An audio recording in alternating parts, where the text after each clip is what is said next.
Happy Thursday! Hope you're having a great Thursday today, and that the rest of your, I don't know what's the matter with me this morning, but the rest of your Thursday is great too, because you are amazing. I'm driving to work this morning. It's super sunny and awesome out, and I'm glad for the sun, but it's cold, man. It's like 30 degrees. It's like winter revisited. I don't know what's going on. As I'm driving this morning, I'm thinking about an interaction I had with my students yesterday. Each morning, I give them a little morning writing assignment. Sometimes it's serious, sometimes it's funny, sometimes they have to describe a picture, or would you rather have foot-long nose hairs or foot-long toenails, things like that, and I have to describe it. But yesterday, or 3 days this week, I had them write down the definition of build up. The next day I had them write down the definition of strengthen. The next day I had them write down the definition of encourage. And I asked them to write down who's someone that builds you up, what is something that they do to build you up, how could you build up somebody else, and the same with strengthen and encourage.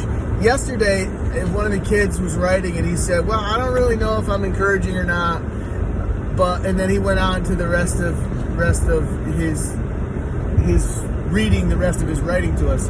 And I thought it was interesting, so we kind of stopped and talked a little bit about that. How can you know if you're encouraging or not? And I said, one way we can all know that we're encouraging is if you are somebody who regularly offers yourself to the people around you, meaning you give them your time, you're not off by yourself the whole time, because if you're off by yourself the whole time, you could be a super encouraging person, but no one would know because you haven't offered yourself, your time, your energy, your smile, just your person to anyone, and so they wouldn't know if we were encouraging or not. But if you're someone who regularly offers yourself to people, your time, your energy, you're around people on a regular basis, and people want to be around you, chances are you're pretty encouraging.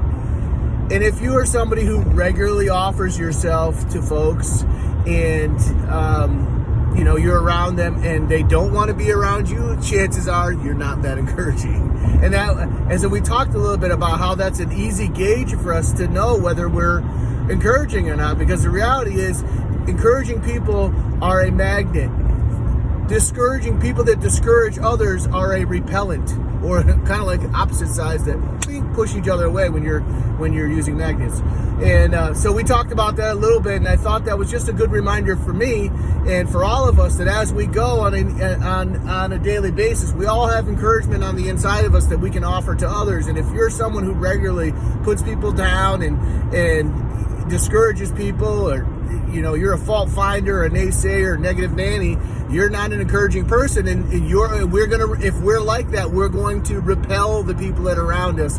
And just the opposite is true. If you spend your time building up, strengthening, and encouraging people, telling them the things about them that are amazing, and encouraging them even about things about them that need growth in an encouraging manner, that will be a draw for the people around us. So as we go, I hope that helps. I hope that encourages you, because that's an easy gauge for us, and something that's easy for us to adjust as well, that will allow us to go through life as an encourager. So anyway, hope that helps you. Get out there today, folks. Gain yards in all you do, and please take care of your mindset, because it matters. I love you. Peace.